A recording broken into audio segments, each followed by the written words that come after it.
I know I'm the one that's normally got something in my drink. You might be drunker than me right now.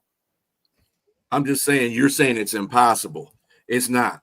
It can be broken. That record's been broken so many times it ain't even funny. That's a record that I don't even think that won't ever be touched. That's you know what won't be touched? Interceptions in the season. That won't be touched. I mean, let's let Jameis start a whole season. I bet you it can be. Who? Jameis. No, I'm talking about by a cornerback, not by a damn quarterback. Okay. Yeah. Well, if you got Jameis throwing to that guy, yeah, it's easy. Sarah Beltray, our resident Lions fan as well, saying there's literally dozens of Lions fans that are out there. Having good teammates doesn't mean you are less of an amazing player. Look at that. Look at that. Finally, somebody on my side that's not a Cowboys fan. This feels weird and sacrilegious almost. You have to get her on here so we can talk to her. I mean, the link is out there. Sarah has been a part of a couple of shows. Bob, Jim, and Pat Get Drunk on the Internet. Normally, whenever she joins, we have to take a shot. So if you guys are ready, I got the tequila right here. So we can do this early in the morning. If it's going to be that kind of show, we can do it. Also, shout out to Jose Cuervo. You're really trying to make it a good Friday, huh? A really good Friday. Good Friday, fellas. The Cricket Commish telling us it will if they keep adding games to the season. Yeah, I guess so, right? If it's going to be a 20-game season, then there's a real possibility. But then so does all Tom Brady's records, right? Like they can be broken. Patrick Mahomes looks like he's on a record to get there. They're made to be broken. I know that. But Strilla, like I'm just trying to have something to be proud about as a Cowboys fan. I have to go back to the 1990s. Well, you get plenty of things to be proud of. The Dallas Cowboys, they've won 6 championships. I mean, what's wrong with that? Well, it's been 3 decades since the last one. That's what's wrong with it. You've won championships. You won Super Bowls. I can't say that about the Lions, okay? I can't. What? You know what? I am contrite. You are 100% correct. I have no room to complain. I've actually seen it happen. So, yes, you are right. I am a spoiled sports fan. I don't want to hear – that's what I hear about, oh, my team is bad and my team is this. And it's really funny because sometimes Patriots fans says that too, Augustine. And it's like, no. Your team is not bad. You can cut that crap out. So, yeah. So, my guy, the Cricket Commish coming at me for the Cuervo. Look, man. The Cuervo Repasado that they gave me the other day, the traditional one. Could you say that again? The Repasado. Ooh. Come on now. Just because I don't speak Spanish. Come on, Augustine. You know better than that. I grew up in Socorro, my guy. Come on. Reposado. Anyway, you could hear a little bit of the Puerto Rican accent come out of it. That's what happens. But, oye, chico, que baja conejo, vamos a hacer esto. I went down to Guadalajara. I was a part of the tequila train. They gave us like the reposado, like everything on it was awesome, dude. It was a great time to be there. I was super happy, super excited about it. And ever since then, they showed me the right way of drinking tequila. Like there is a right and wrong way of drinking tequila. And ever since then, it has changed my mind. It blew my brain, guys. Like it genuinely blew my brain. So you just don't go like this? And that's my question. No, like, and even with this, like, even with the lime, you're not supposed to bite the lime. You're supposed to smell the lime, take the shot of tequila in your mouth, hold it in your mouth for 5 seconds, and then swallow. And I'm telling you, it's a mind-blowing experience for something that small. You know, that could be really held to a different standard if you would have put the song right before it. Well, I mean, it is just. I was thinking the same thing. Hey, great minds think alike. That's damn. And I'm surprised, you know, and this being Tip's show, you know, he's gonna. I feel that was probably something that was just gonna spring up. Just the tip, yeah. I imagine so. It's almost like you guys know me. Yeah. You know, this would be an awesome segment if it was sponsored by the Blue Pill. I'm not at that level yet, but if you are, you can go ahead and get. You know what? I'll take me and B out. You can go ahead and just give them a great ring. Hey guys, look at this. Yeah, I'm not going to let that happen. There's a certain standard on this show that even I won't stoop down to. No, but speaking of all this stuff, speaking of trying to get women and all this. What the heck is going on with your buddy, your best friend, your soulmate, Mr. Rogers? Oh, Mr. Rogers. He's having a fun time in his neighborhood, isn't he? He's the only person living on his block. All the ayahuasca has gotten rid of all the neighbors that surround him. He went on Pat McAfee yesterday, and he started saying some of this stuff, guys. Conversation about where I was at in my personal life, the stuff I'm dealing with off the field, in my inner circle, that has to take my attention right now. And so I wasn't, stringing anybody along. I wasn't holding anybody hostage. I was honest from the jump about where I was at mentally. And some of the constraints that I have in my life right now that warrant my attention. So yeah, I'm open to anything and attached to nothing. So yeah, retirement still could be a possibility. But so you got Aaron Rodgers there saying that retirement can still be a possibility. We are days away now, less than a week away from the NFL draft.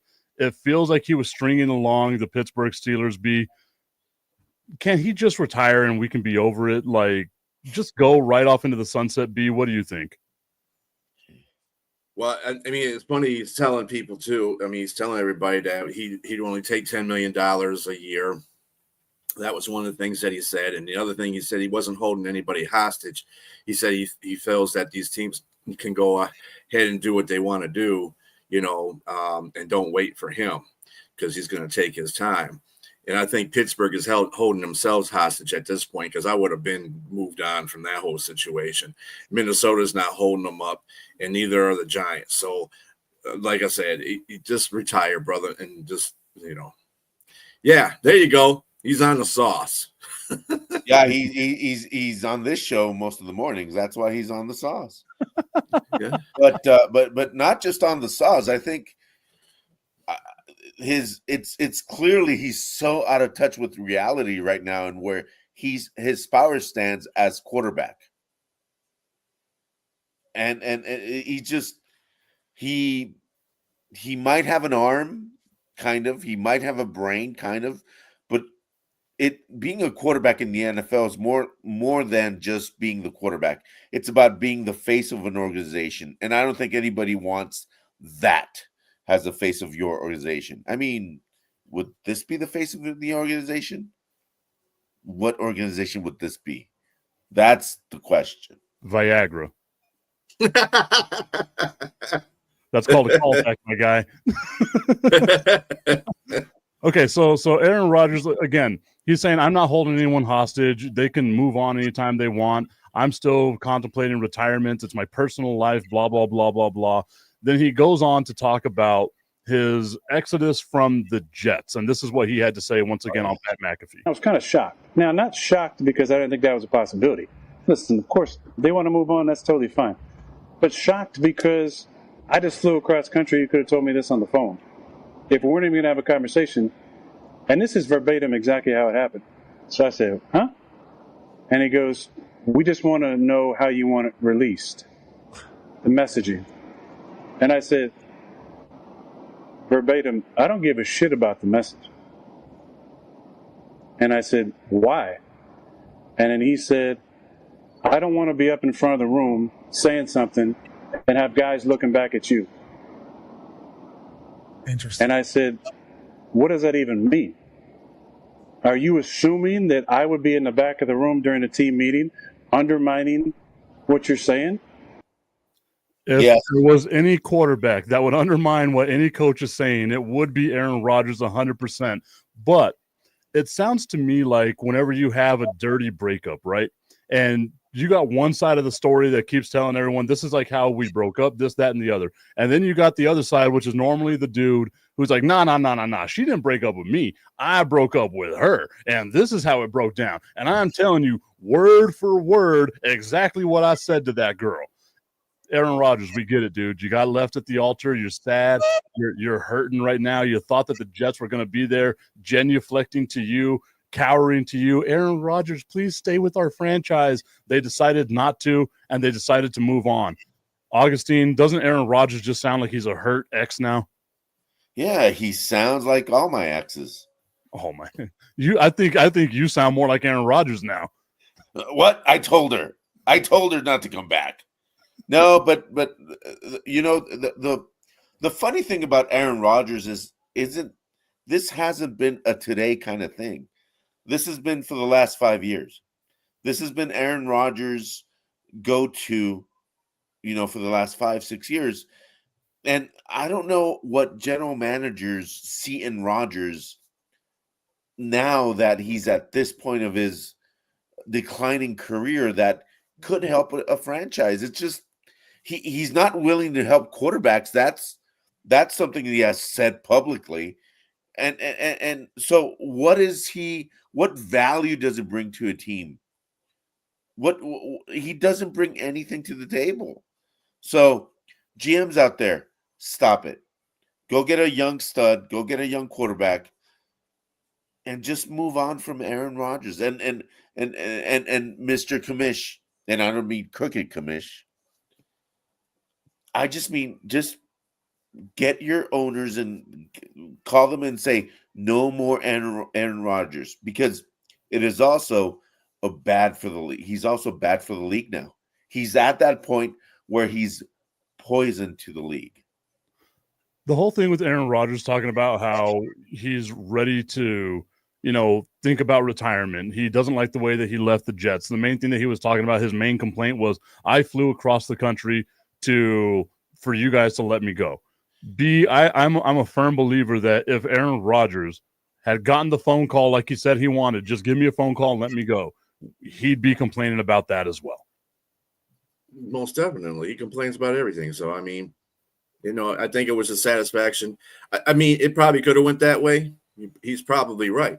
However, I think the Jets wanted the satisfaction to say it to his face, to see the reaction.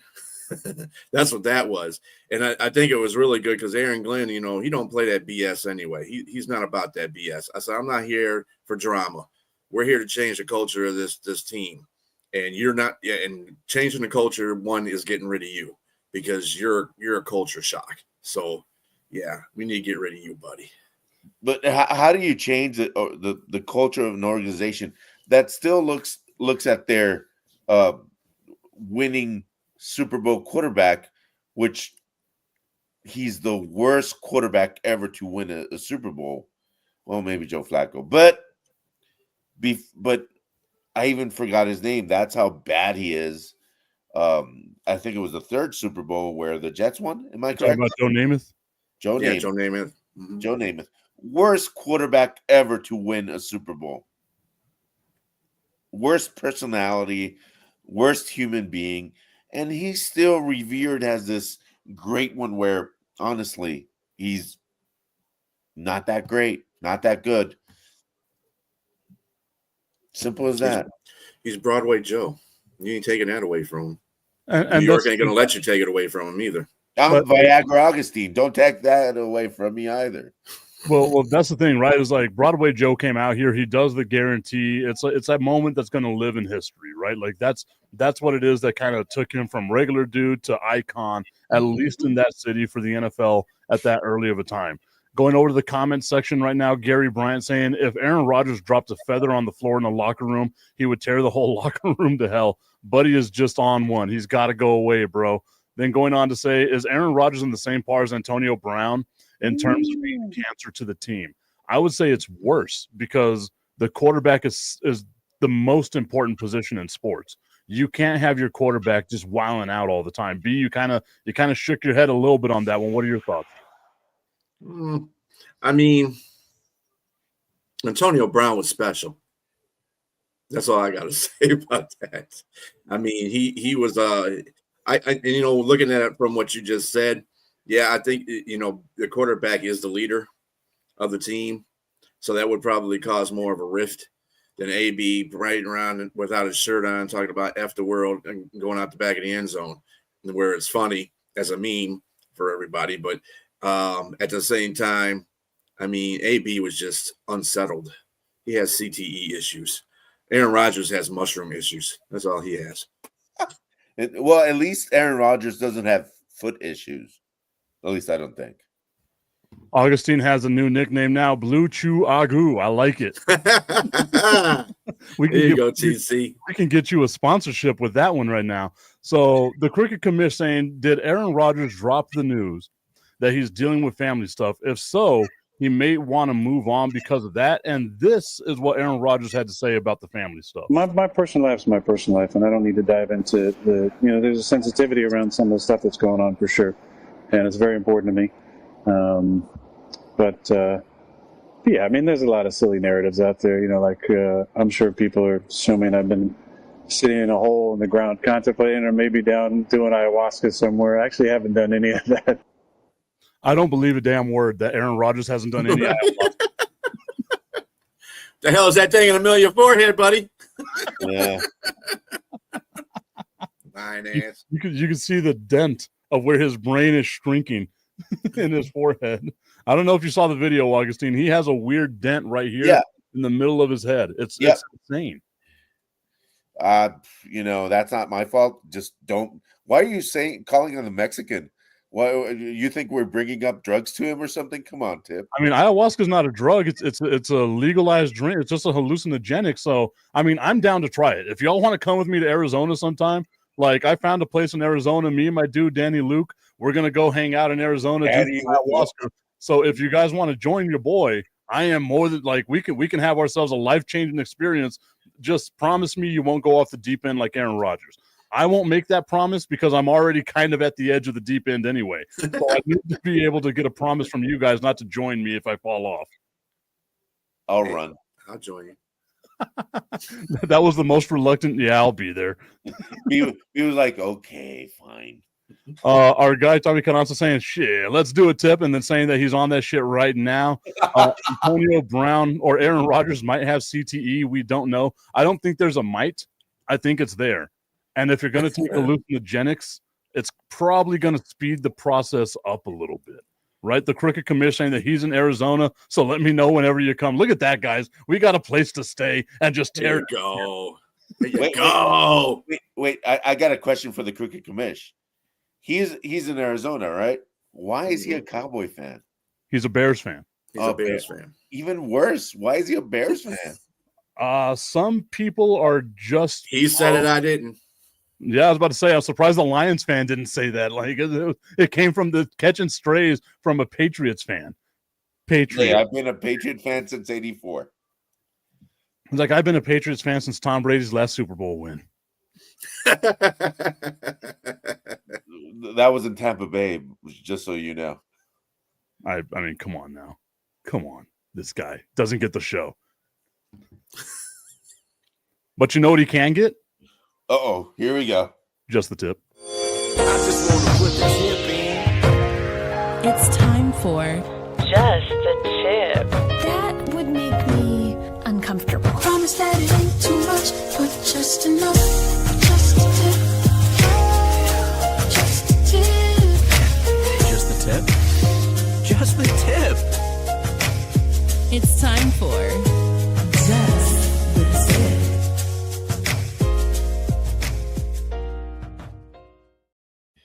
Tommy Carranza saying no school today, so we good. We good on the Just the Tip. Now, I hope he had it playing on like a speaker somewhere in the house. That way everyone gets to hear Just the Tip. I have a question for you, Augustine. How are you going to call out a Cardinals or a Bears fan in Arizona whenever you're a Cowboys fan in El Paso, Texas / Juarez, Mexico? I'm a what? Excuse you? A Patriots fan. Sorry. My apologies. Yeah, that, my heart almost stopped there for a second. You die on the show, it gets views. You got to remember. You got to remember. I when I was younger, my parents got divorced when I was younger, so I traveled a lot, and my father lives in Carmel, Indiana, but I always hated the Colts. Hated the Colts, and in a game where I went with my father, it was the Patriots playing. I just liked the name, and it stuck. And Steve Grogan, I remember Grogan. I remember all that stuff growing up. I remember the dual quarterbacks that he had. I can't remember the name of the other quarterback that was in and out there, but yeah. Then we got beaten by the Bears. and but I still continue to support the Patriots, and that's my reason, and it's not some because my father's a Colts fan, and I never understood that. Why would you go for that organization? But that's why I'm a Patriot fan. I forgot to mention this at the top of the segment. Just the Tip is brought to you by our friends over at www.myhappynuts.com. Guys, the summer's coming up.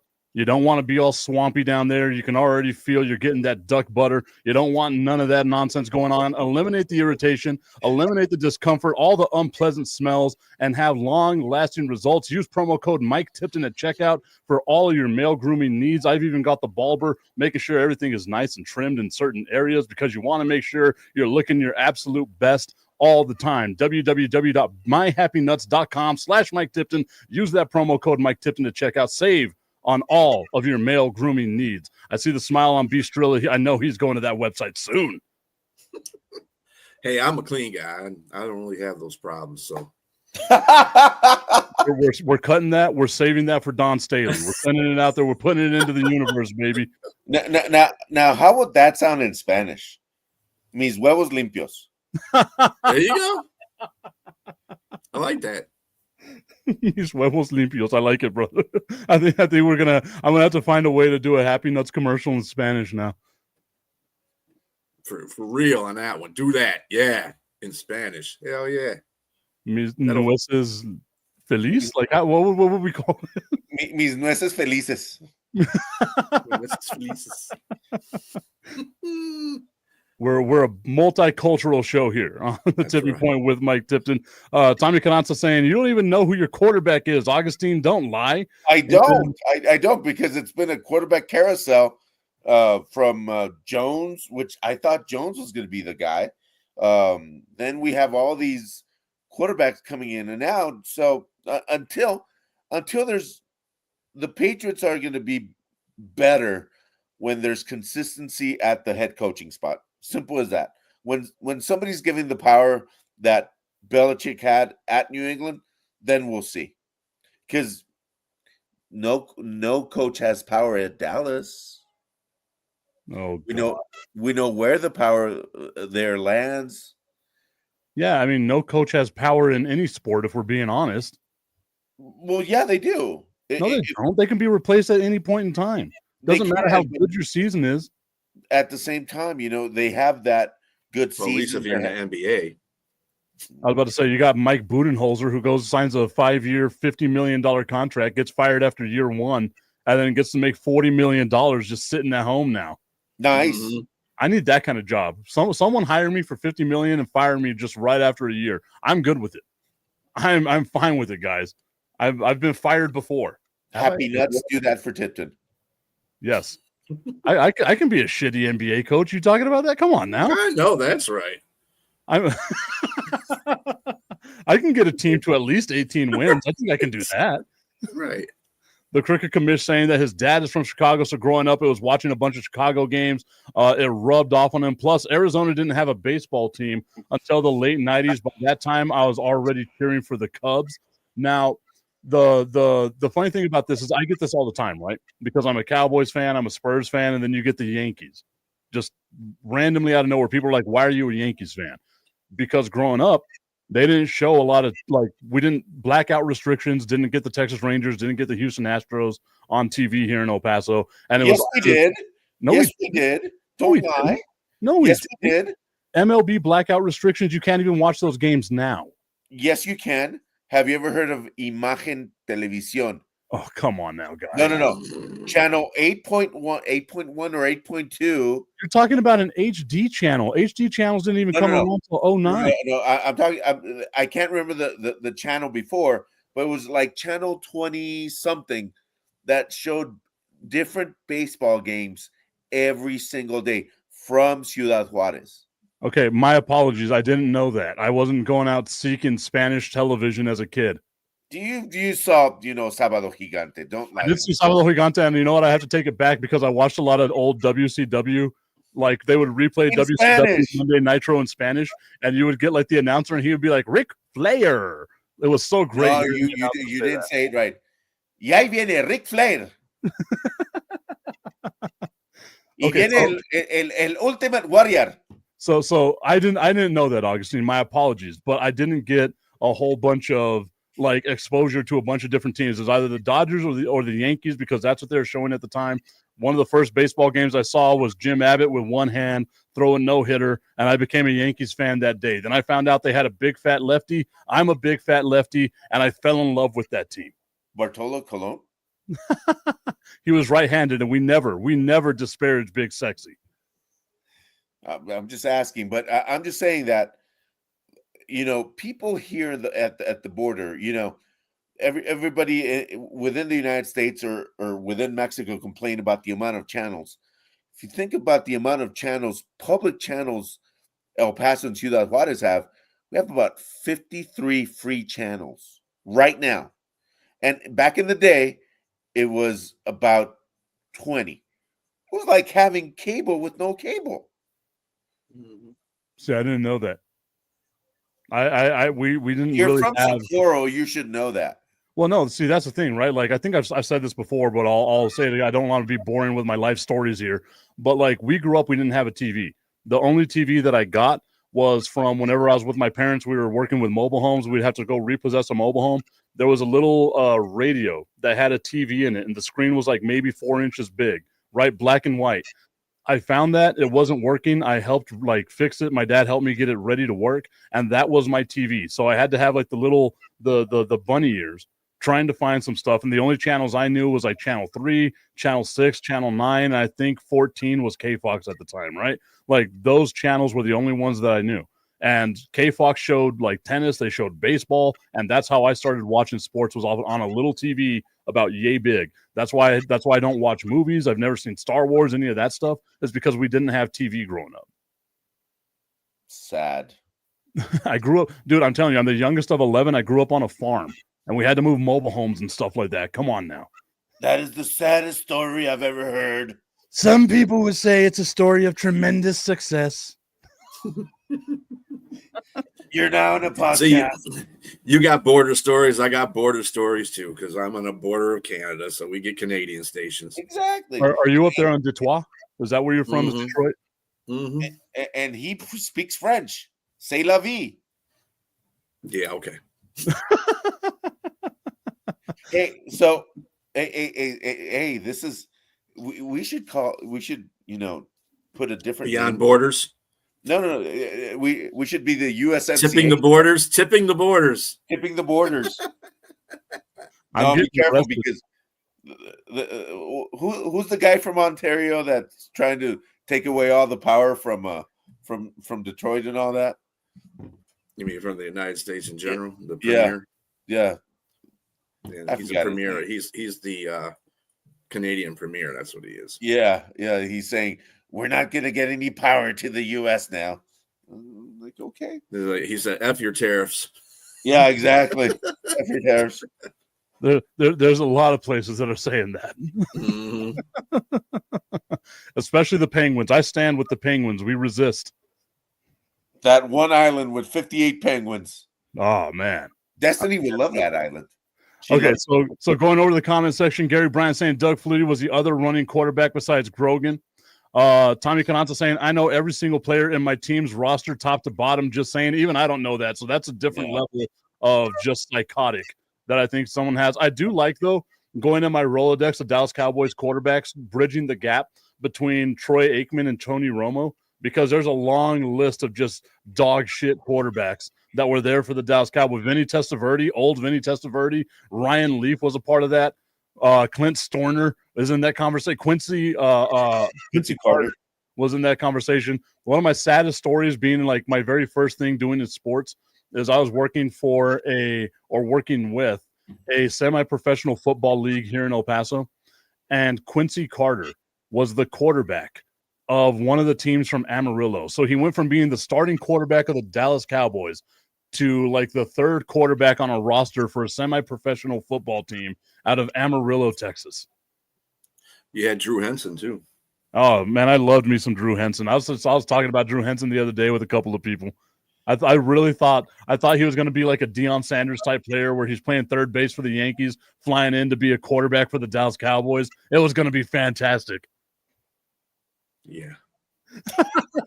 Yeah, that sums that whole thing with Well, P's from up there in Michigan. He got to see Drew Henson, like all of it, right? Yeah, all his failures. All his failures. That's why Tom Brady is the quarterback he is today. Well, Because of Drew Henson. Without Drew Henson, there would be no Tom Brady. So we all need to give that man his love. That's right. Give Drew Henson his little 5 minutes of fame. There you go. He had 2, but that's look. I extended it, you know. Yeah, you did.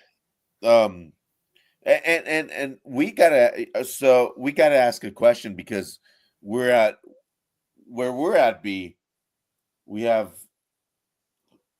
one of the most powerful football programs in history. What's it like to be around programs of that caliber? You know, the Michigans, you know, all those what's it like to be around those 24/7 and just, you know, just know that you're going to attract the top talent, bar none? Well, I mean, Michigan is the NCAA leader in victories all time. Of course, when you're around since 18, whatever the hell, they were around 85 or something like that, of course you're going to accumulate victories. And they also got the most national championships too. Yeah. Again, since they've been around since 1885. But I mean, there was those times between 2000 and like 5 years ago where I was like, man, Michigan got to step their game up. They're crazy bad right now. I mean, they're bad for us is like, you know, 6 Super Bowls for both you and Dallas. It's like, you know, we were used to this kind of winning, but our bad years would be like 12 and something, or, you know, 10 and something. And it would be like, we had a bad year, but we still had a winning record, but we didn't get to where we need to get to, winning the Big Ten or getting us in the national championship was something that I thought they would always should target. But then once Harbaugh came in there and turned the program around, you know, the team got better. And then we eventually got a national championship. Kind of was in the playoffs a couple of years, but the best thing is we beat Ohio State every one of those years too. So be question Ohio State. Is the feeling of Michigan and Ohio State and all these big guys a feeling of rooting for more of a? Because my feeling with them is they're more like a professional team almost. I have that feeling where they're above and beyond talent of anybody else, especially, you know, the Ohio States and Michigans, you know, et cetera, all those teams. They're just, it's not that they're built differently, just expectations and people who want to go there are different. How can a team like the University of Texas at El Paso become something like that? Because I know it's a leadership thing. Who's at the top? It's still going to be that. Who controls things? But how can players, how can fans kind of say, hey, we want more? We've been trying to say this in El Paso, and you've been around programs that are storied. And what do they do that's different besides money too? I mean, it's the history of the program. Again, Michigan's been around for a whole long time. And when you have programs that have been around a long time, they're used to certain ways to win. There's certain, you know, their standards are always up on there. University of Texas, El Paso, you know, is a smaller school in comparison. They don't have the rich history like Michigan does. It's a Division I Big A. It's like Alabama. It's like one of your SEC schools. I mean, SEC or Big Ten. This is what basically this whole nation's going to come to in college ranks pretty soon. It's just going to be 2 conferences, the Big Ten and SEC. So, I mean, if you look at it, I mean, it's in a big conference, along with a lot of other superpowers in there: Ohio State, Michigan State, Wisconsin. Of course, now we got the teams from the West Coast now on our Oregon and teams like that, UCLA. But at the same time, I don't know. I don't know. It's just some teams are just some teams in Division I are just Division II teams that they just call Division One. Stop talking about UTEP like that. I'm trying to see where we can be better. I'm not talking bad about it. It's just that there's, like I said, it's just the what conference they're in and the amount of history that school has. And like I said, Michigan has a rich history. They're in a big conference. I'll tell you something about UTEP, and the big thing about UTEP, and a lot of people don't understand, this is where modern basketball started anyway. And I'm going to go back to, I'm going to sound like a UTEP homer and just say that 1966, Don Haskins, there was even a movie made about it, that 5 black guys, say it is what it is, started a national championship game against Adolph Rupp in Kentucky, and they won. Mm-hmm. And it just, for some reason, the school went downhill for some years after that, because everybody started recruiting African American, well, black guys, because African Americans, that can be, Elon Musk. But anyway, it's true. It's true. Black Americans. Yeah, Black Americans. There you go. But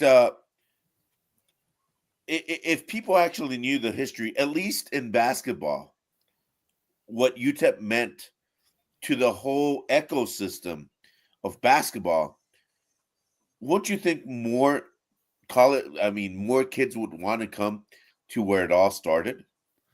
I think that they did, right? So because we got to remember 1966, we're talking about almost 60 years ago, man. Like, it's been a while. And UTEP was a team that was constantly in the NCAA tournament in the 70s, the 80s, the early 90s. So they had about a good 30-year run of being able to say, we are that team that did this.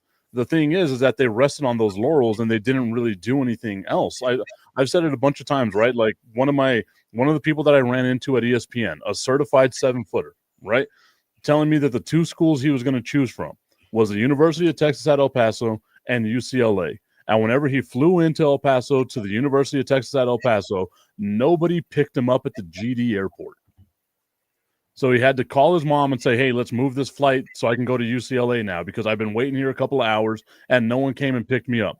This is around the time of, and B, you probably have no idea who this is, but like Omar Thomas and like them boys. So whenever UTEP made that run, they lose in the NCAA tournament to Maryland.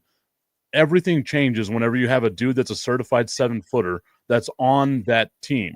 That's, whenever he goes to UCLA, is on the track team and sets records as a high jump person, right? Can still dunk like a crazy person now in the Big 3 in like what he's doing there, and does stuff with the Houston Rockets. Whenever you look at that, it's just dropping the ball on little details like that. How do you not pick up a high school recruit, especially a dude that, again, certified 7-footer, not 6'11 and a half, certified 7-footer, and you don't go pick him up from the airport? That's just the university not knowing what to do. And we're talking about mid 2000s on this one. Well, I mean, and also, I know TC said no one cares about UTEP, but 1966 was a landmark game. And what happens was, once you establish something, it spreads to the rest of the nation. So where you have the big schools that are getting, having this basketball standard, then you bring in Black Americans to fill in spots on the roster. Then, and they see that it was really good for UTEP, and they won a national championship because of it. Now all of a sudden everybody else is bringing in Black Americans on their squad. And if your program is big, then of course they're going to get more attention. And that's it's just got to do with where the school size is and what conference they're in, how their history is. And UTEP set the standards for basketball in college, and you got to give them credit for that.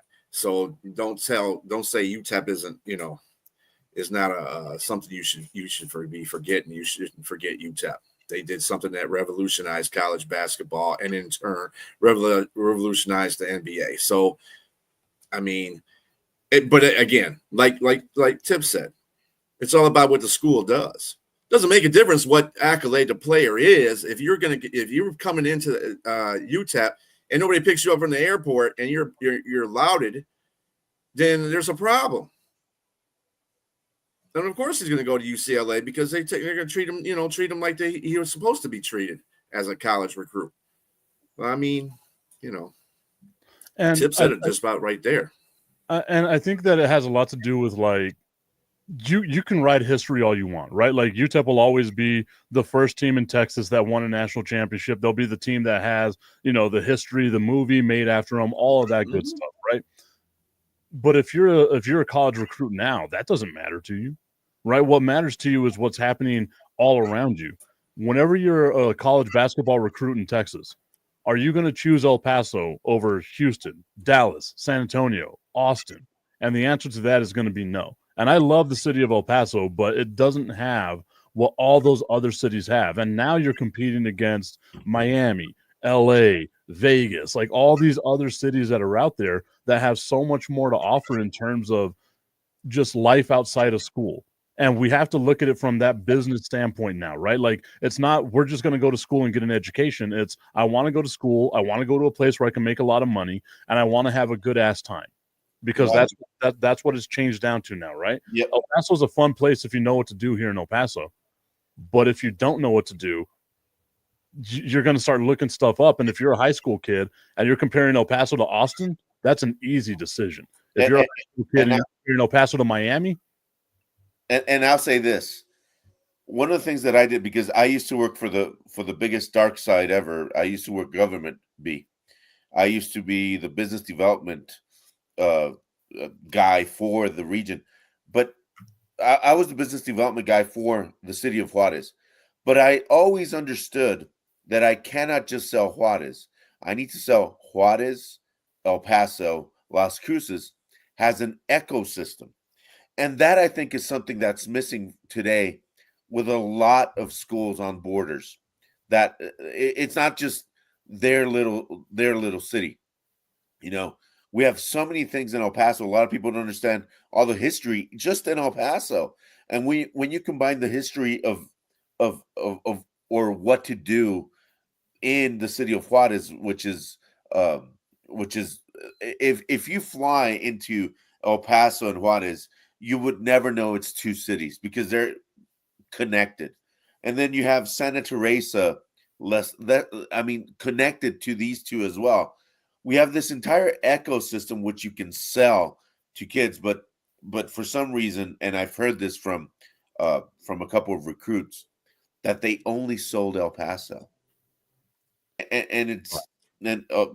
what are you trying to eliminate Juarez, Tipton?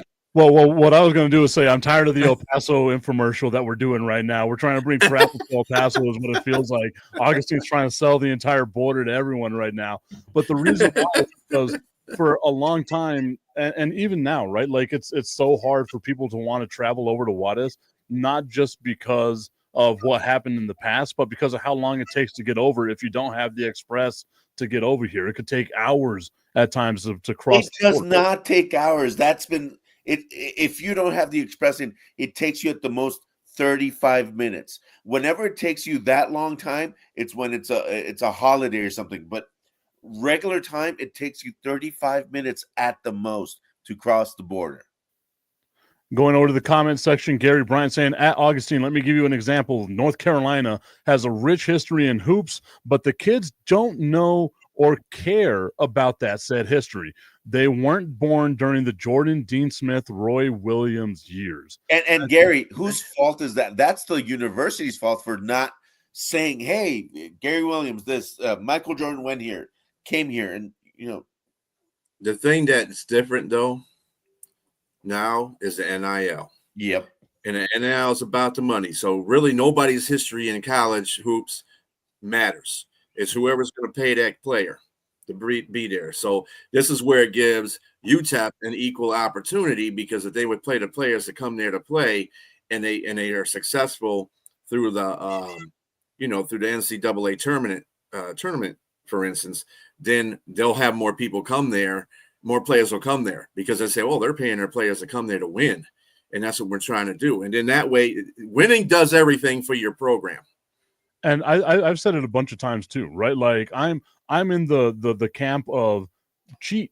I don't give a fuck. Just cheat. Do something. If you got to bend the rules, whatever way it was to bend the rules, get a championship, hang the banner up, take the banner down whenever they tell you to hang it down. We'll still remember, hey, you guys won this national championship. Sure, it was dirty, but no one cares about a dirty national championship, right? Like B, if they tell Michigan, take that championship away, are you going to be like, oh, they didn't win the championship? No, you're going to be like, they won that championship. It doesn't matter what all the dirty nonsense is around sports. Try it. Just do anything to get back to where you can be in the public light once again, because just up the street, we have New Mexico State University. New Mexico State University wins a bowl game. They make a couple of bowl games. They start getting money coming into them, right? They make it to the NCAA tournament. They have a little itty bitty run to make it to I want to say it was like the Sweet 16 maybe one year. They make it to the Sweet 16. They get knocked out, but you know what that did? That gave them exposure. UTEP hasn't won a game in the NCAA tournament since I was 8 years old in 1992. Right? Like whenever you have that long of a span, they haven't won a bowl game since 1 year after winning a national championship in 1967. Right? Like that's how long it's been for UTEP to have any type of success, and kids want that. Not to mention UTEP played in, they're going to be in the Mountain West next year, but they played in Conference USA. Who the hell is Conference USA's TV partner? I would love for someone to tell me who that is. The Ocho. Right? Like it was BN Sports. No one knows where the hell to find BN Sports and watch a UTEP football game, except for us who have actually watched UTEP football games. Because I look at the team that I support right over there, Texas Tech, right? Suns up, guns up. They are not a team that you look at and say they've had a ton of success, but you know what they have? They have a TV deal, and they have cool uniforms, and they market themselves very well. The University of Texas at El Paso, Boise State, for example. Yeah. I mean, look, exactly. Like they did the gimmick with the field, right? Like for those that don't know, the Sun Bowl is one of the most beautiful stadiums you will ever come across in all the sports. But it doesn't get the love and recognition that it deserves because UTEP is a horrible, horrible team that's playing on BN Sports, which is like your 1,254th channel on whatever network you have. God, I hate them. Hey, so this was a great conversation, but I got one more thing to ask you because and read that tip because that's a great comment. Gary Bryant saying, Augustine, kids want a ball and get paid. They care nothing about getting Jordans at UNC. They get those free anyway in high school / AAU basketball. They aren't attracted to that anymore. Sad. And that is sad because, again, I love basketball. I will watch any basketball any chance I get. I'm the type of dude that's watching the G League and the Summer League. That's how much of a junkie I am with basketball. And AAU basketball, to me, like it's a good thing because it gives kids a chance, but it's also a bad thing because it makes all these kids feel like they're more special than what they really are. Yeah. That and B, you probably see a lot of it in over there where you're at because so much talent coming from the north as well, and Canada. Canada has some amazing basketball players, but the reality all of a sudden sticks into some of these kids. What do you think, B, about giving high school players, shoes and all this? High school players, high school? Yeah, I mean, I was very cautious about giving college player that kind of power too, but see, the reason why I want to give college players is because the university is making money off of them anyway. So, I mean, might as well give them the money, At high school, they don't have that particular. They don't make money off those players like that. They don't have that. They don't have TV deals. I mean, you'll see them on TV in the playoffs. They'll do that. But other than that, they don't go out there and advertise for their high schools, my alma mater, Osborne. They ain't gonna say, "Oh, it's the Osborne Knights, and they're gonna be holding they're gonna have a football game at this." They don't do that. They don't do that here. So and I don't think they do that to most high schools. That's why it's really hard to scout high school talent, because you have to. College scouts have probably got the worst jobs, because they don't have anything to go on but film and actually being at their games. They don't have any of that promotional videos or anything like that they can say, hey, okay, well, this guy, and sit back and just watch game film. Watch game film. They got to go to the high school and get the game film, or they have to sit in the seats and watch the game. Yeah. And so, but yeah, I don't think they should be giving them stuff like that in high school. That's just a little bit too early. Too early. All right, guys, it's been a great conversation. We're going to have to end the show right there. I appreciate everyone for tuning in. It was a TIP VIP Friday. I appreciate all the love and support. Stay Prayers tuned. to FSU. Prayers to FSU. Yeah, there you go. Prayers out to FSU. That's a horrible situation that happened out over there. We will be live at Twin Peaks this upcoming Thursday for the NFL draft. I got some play, guys, but we'll see you all a little bit later. Oh, I have to go. Peace.